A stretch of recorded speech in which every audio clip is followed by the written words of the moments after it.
I first paddled on the Allagash 26 years ago, and I've been coming on it almost every year. Well, I think the Allagash is a really special river because of the history from the Native American people in Maine, the logging history, the state of Maine having it be the Allagash Wilderness Waterway, and keeping it protected. There's a corridor like right on either side of the river so people can paddle it, and it feels the same as it would have hundreds of years ago. In 2016 will be the 50th anniversary of the Allagash Wilderness Waterway being created. It's really something to celebrate because it's a very special thing that the state of Maine has done so that so many people can enjoy it. Our business is called Mahoosuc Guide Service. We have done many trips on the Allagash because it's a beautiful river, but it also has quite a reputation. People have heard about it, and so people want to do that trip. The reason I wanted to take a trip on the Allagash was I'd never done it before, and I really wanted to explore more of northern Maine. Polly was a friend of mine, and I was talking to her about it, and I said, definitely, let's do it. And it'd been such a busy summer. I thought this is a perfect chance to get away and just clear my head. I've long wanted to do it. I worked as a ranger at Baxter Park and am familiar with this area somewhat, but I had never gotten up on the river. To experience the rhythm of the river and to be outdoors and experiencing a long trip where you're on the river and camping and being with other people. It's been on my bucket list, and I can't tell you how it got there. I just always knew the Allagash was a wild and scenic river, and I knew I always wanted to do it. Well, if you live in Maine, they always ask you, have you done the Allagash? And we hadn't done it yet, so it was time to do the Allagash. We know Bill Townsend, who was very involved way back when to protect the Allagash waterway. And it's always been a fascinating idea of the wilderness that's really relatively close when you think about it. You don't have to fly around the world to get to a wilderness area. I like the wilderness aspect of it, being out in the woods and out in the bush, being able to feel independent and self-reliant kind of out there. My first paddle of the Allagash was a solo paddle. I was probably 50 years old at that time, and I was looking for ways to grow in strength and ways to find time for reflection and writing. So the Allagash trip seemed like a perfect way to be on my own for a couple of weeks. When I become a Maine guide, I would like to at least do a couple trips a year on the Allagash, just, to show people how wonderful this river is. The high points of this trip have really just been the pristine beauty that's surrounding us every day, all day long. Everything from seeing the fog rise off the river in the morning to watching the sun set and seeing a bald eagle fly across the river and the cedar waxwing birds flying out to catch insects over the river. Special aspects of the Allagash are the wildlife. When you're on the Allagash, the variety of wildlife that you get to see daily is phenomenal. The moose sightings were amazing. 2 sightings of a mother moose with young was great. Even all of the lifelong Maine residents are thrilled to see a moose. It's just a really special thing. And, as a wildlife biologist, I just like seeing wildlife in their native environment. Moose in particular seemed unafraid of us. They just looked up when we paddled by and slowly moseyed off. So that sort of surprised me. Just seeing the bald eagles and the great blue herons and the mergansers doing what they do in the natural world. The first night there was always the sound of the loons because we were more or less on a lake. The loons have disappeared since we got into the river portion of the trip.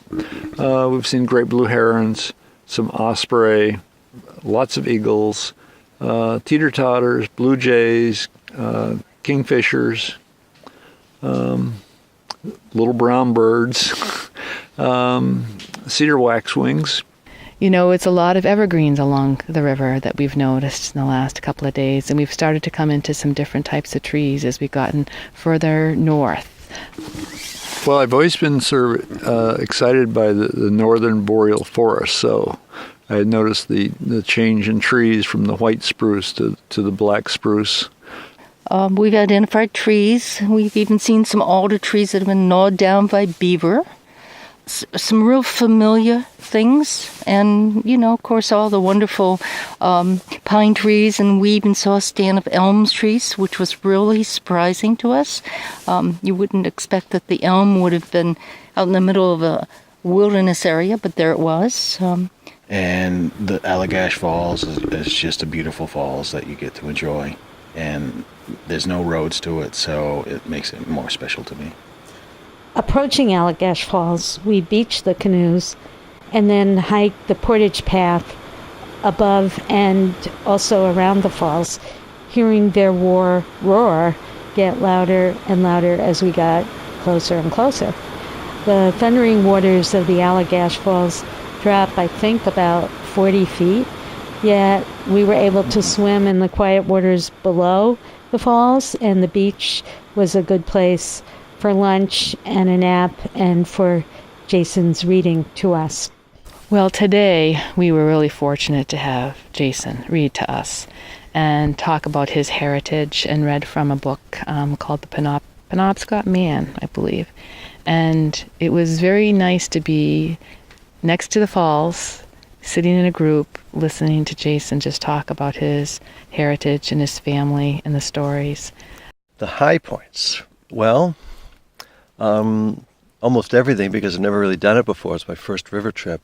Well, the high point of this trip, I guess, for me was the mixture of people we had. The river and the woods were the point of the trip, of course, but what made this trip special was the people. They ranged in an age from 15 years old to people like me in their 70s, and then in between, and New York City urbanites like me to farmers from Vermont. One was paddling with Jason, the Native American Penobscot. What I learned paddling in his bow for a whole day was just how much he knows about the history of this area, how dedicated he is to learning the skills of the tribal history and the tribal traditions, and the outdoor experience that involves. And the stories that Bonnie has shared with us from various readings have been very magical. She does have that spirit of bringing the whole woods into words. You can feel it, but it's also good to hear it in words. Good morning, good morning, good morning. Watch now how I start the day in happiness, in kindness. Would definitely include skills that I have learned for canoeing, as far as strokes and dealing with challenges that come up on the river, and also how to pack a canoe and how to work together. The state of Maine established campgrounds along the river where people must camp so they don't destroy the wilderness by camping at any and every spot along the river. The campgrounds are spacious, they're open, they have a nice large table, a crossbar to support a tarp in rainy weather, a fire ring. They're surrounded by the forest. Fallen trees and branches provide wood for the cooking fires. I'm able to help out people, and it's a great time to practice my bushcraft skills. I've been able to feel and enjoy the beauty of the wood canvas as I'm paddling. I feel like it's a much more traditional experience. I really appreciated our stops at several historic sites. The first was the old log cabin at the Michaud Farm, which is now a ranger station. And the second was the former Moore's farmhouse, which is being turned into a visitor information center. At Cunliffe Depot, we saw the abandoned and broken pieces of equipment in the forest scattered all around, including the steam-powered tractors, the Lombard log haulers that pulled tons of tree trunks during the winter months. In just 24 hours, he had the first crude drawings for the most famous of all lumbering inventions, the Lombard steam log hauler. Lombard had no idea that his basic idea of the caterpillar tread, was to mother the military tank and the farm tractor. But once he had constructed a wooden working model at the pattern shop of the Waterville Ironworks, he realized he had something. Not only new for the woods, but new under the sun. The biggest challenges definitely have been learning to read the river. I enjoyed the day that we had a long day and it was a lot of work. It was interesting to try to get into the rhythm of paddling for that long. To be able to paddle downriver and head north, which is so different from most every other river that you paddle. What's interesting is the river, there's parts of it that are very shallow and then it's also very deep. And so it's not the same anywhere along the river. It changes a lot. And so you sometimes can sort of get lulled into just being on the river, and then all of a sudden you realize you need to take your attention and pay attention to what you're doing, because you don't want to hit any of those rocks. And I like the challenge of there's a little bit of rapids and rips along the way for you have to really be on your toes, watching which way to go. And we use, when I paddle, I'm always actually in a wood canvas canoe, so you have to really, do a lot of poling and make sure you don't hit any rocks. And I like that challenge on the Allagash that some rivers don't have. It's just flat paddling. Yeah, sometimes the water level on the Allagash fluctuates depending on the time of year and how much rain we've had. So when it's higher water, you can just paddle straight on through. You don't see any rocks, and it's really easy. When the water drops, if we haven't had rain or certain times of the year, then it's a very rocky river, so that creates a lot of challenges of getting down the river without scraping rocks. And then being in a wood canvas canoe, you don't want to do that, of course. So it makes it more challenging, but in all water levels, it's really a beautiful river. And it's much more pleasant to be out here when it's sunny and warm because you can go for a swim. And I think that's one of the fun things I liked to do, is make sure you get in the water, not always being on top of it, but to get in the water and feel that current. And then you really realize how strong the current is in a few places. It's a very different feel in the canoe. You're going downstream, but when you get out of the water and try to walk against it, you realize, wow, there is a lot of power in this water here. Paddle strength is right in here. And then when you recover, you want to knife through the air.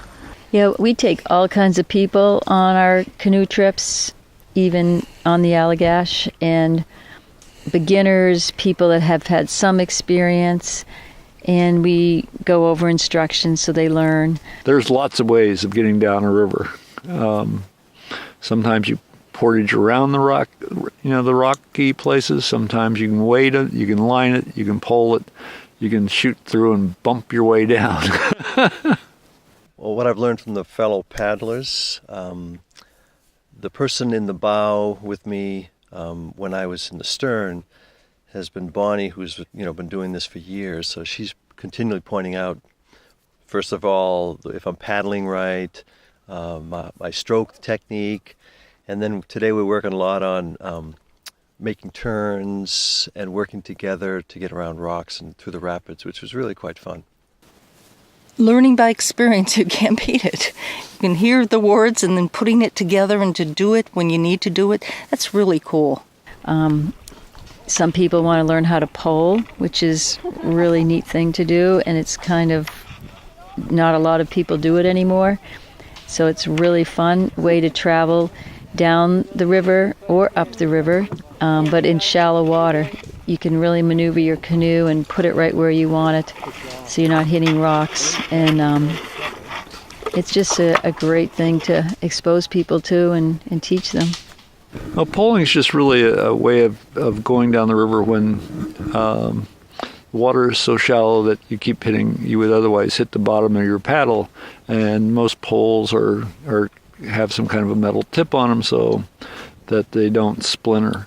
And you can go upstream, downstream. You can stop easier with a pole, but it's just another way of maneuvering a canoe. Poling is a skill that is largely lost. Most people don't have the opportunity to learn it and don't know how to do it. But because of the low water, we needed to be able to do it, and so we practiced poling below the remains of Long Lake Dam. We had to portage around the dam, and there was a slackwater place below the dam, and then some rips after that that were ideal for learning. And we took the opportunity to pick up a skill, just a rudimentary skill on my part, but a skill that is nearly lost.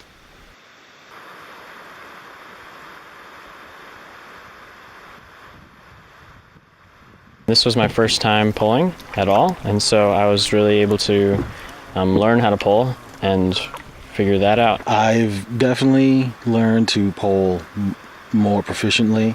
I will go closer to the rocks where before I would adjust way ahead of time, and I feel more confident to just snub up and to turn. Learning to pole, which was really quite exciting. Taking a spill when the pole got caught under the boat and I went flying out. That was actually quite fun too. Well, the food's fabulous. I mean, the food has to make the trip. I was so impressed by how Polly and Jason and Grant and Sandy cooked breakfast and dinner over a wood fire. And these included giant blueberry pancakes and bacon and eggs and sausage and cereals, all for breakfast, to making desserts like the biscuits for strawberry shortcake at dinner, and the hot coffee and tea and cocoa that helped warm us up on the chilly mornings and evenings. And I was impressed too by how everyone in the group also pitched in to help prepare these meals. So there really was a lot of teamwork involved. And I look forward to dinners every night in camp. I have, of course, loved every meal. I think there's always a choice of vegetables, and I love vegetables. There's usually a meat course as well, fish or pork chops last night. The food that wowed me the most was the pork chops, which were, I don't know if Polly grew them or she bought them on a farm right nearby, but it was just, incredible taste. The desserts are my favorite. So let's see. I guess tonight we're having pineapple upside down cake.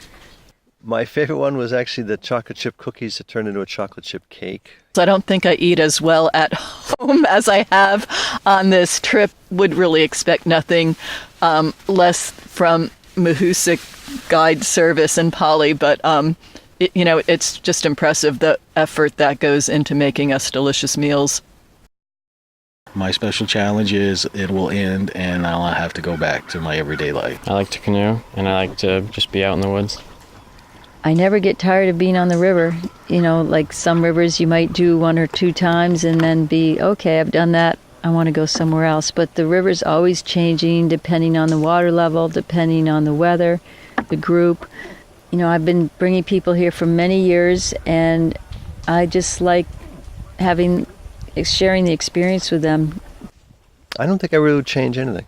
And that's the thing about Polly too, that we did sort of change something midstream with the trip because the water getting lower than she anticipated. So it's great just to have that flexibility and fluidity.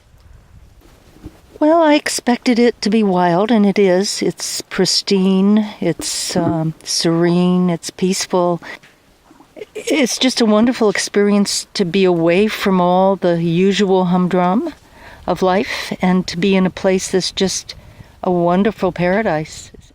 The river is just beautiful, and it's quiet. You canoe on a little boat built for two. Can you canoe? I'll be your captain and your crew.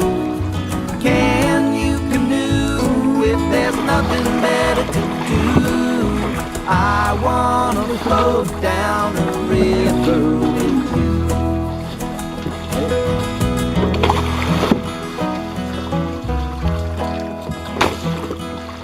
I'll take the bow, brother, you can take the stern. I'll move us forward, and you choose when to turn.